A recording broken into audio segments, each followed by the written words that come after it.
السلام علیکم ورحمۃ اللہ وبرکاتہ۔ الحمد للہ رب العالمین والعاقبۃ للمتقین والصلاۃ والسلام علی رسولہ الکریم۔ فاعوذ باللہ من الشیطان الرجیم، بسم اللہ الرحمن الرحیم۔ لقد کان لکم فی رسول اللہ اسوۃ حسنہ۔ محترم حضرات، ہم رسول اکرم صلی اللہ علیہ وسلم کی سیرت پر سیریل وائز بات کر رہے ہیں، اور آج اس کا 286 سیریل ہے، 286۔ آج ہم انشاءاللہ بات کریں گے نبی کریم صلی اللہ علیہ وسلم کے کھانے کے متعلق، کیونکہ زکوٰۃ اور حج بچا تھا، اس میں کوئی ایسی بات نہیں ہے، اور وہ سارے فقہی مسائل ہیں، اور میں چاہ رہا ہوں کہ فقہی مسائل اگر ہم الجھیں گے تو بہت لمبی چوڑی بات ہو جائے گی، تو ہم کھانے سے شروع کر رہے ہیں۔ اب یہ کھانے پہ ہم سب کچھ بتائیں گے۔ کھانے کے بارے میں ایک پالیسی پہلے سمجھ لیں اسلام کی، کہ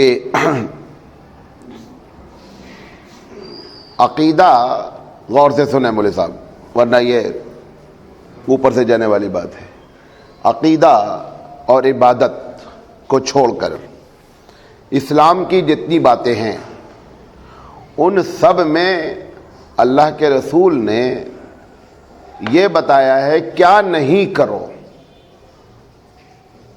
کرنے کی لسٹ نہیں گرائی گئی۔ نہیں سمجھے میری بات؟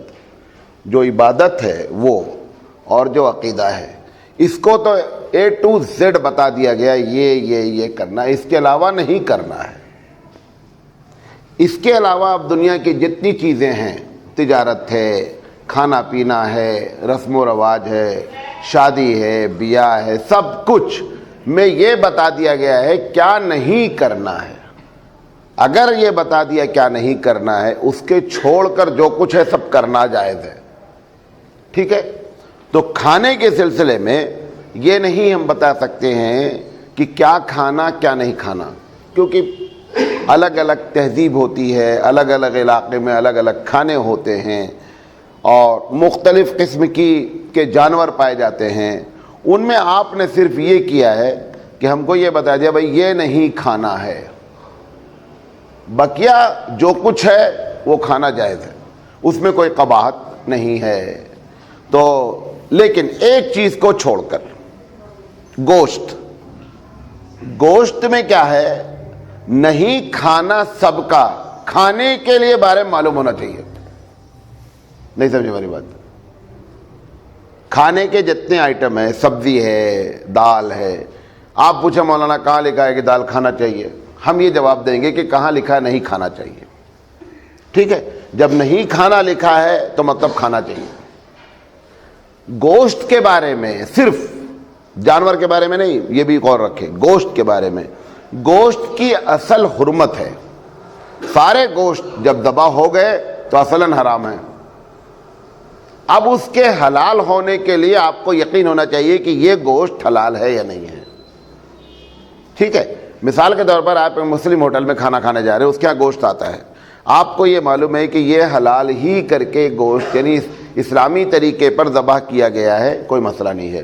وہی بکرے کا گوشت ایک غیر مسلم ہوٹل میں بیٹھ کر آپ نہیں کھا سکتے جب تک کہ آپ کو یہ نہ معلوم ہو جائے کہ یہ گوشت ذبح کیسے ہوا ہے۔